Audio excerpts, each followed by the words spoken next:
Welcome back to Closing Bell. We are coming to you live from CNBC-TV18 Motilal Oswal newsroom. Well, as we speak, the Nifty and the Nifty Bank, both of them are the very, very crucial junctures. For the Nifty itself, well, 17,775. That's at least got 875. That's at least got defended as of now. So I'd like to close a little about those levels. The Nifty Bank, 41,650, 41,700.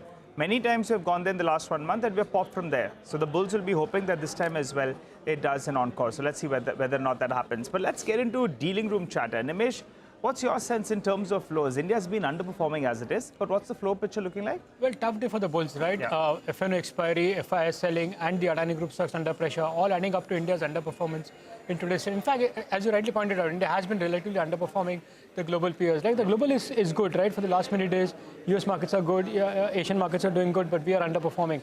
Largely because of FIS selling and the fact that even the domestic funds seems to have slowed down a little bit. So that's adding up to India's underperformance.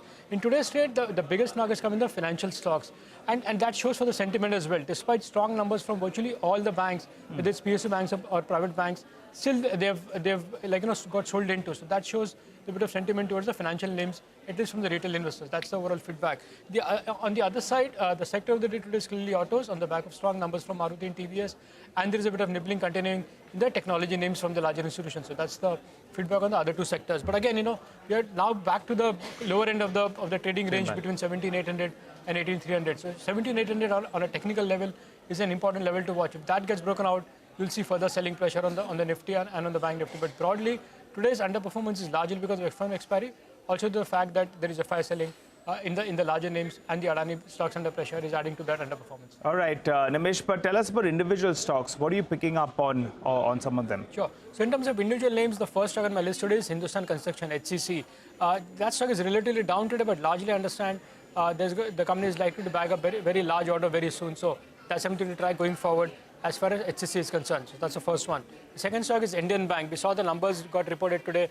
Very strong set of numbers. And again, from a flow point of view, this is one stock in the cash market within the financial, which is seeing a good amount of interest from the larger institutions. So the delivery volumes are expected to be quite high in Indian Bank today. So that's the second one. The third stock is Aurobindo Pharma. For second day running, that stock is under pressure, largely on selling flows at a leading FID. So it looks like some large FI seems to be exiting Aurobindo Pharma at these levels. And the last stock is Zomato.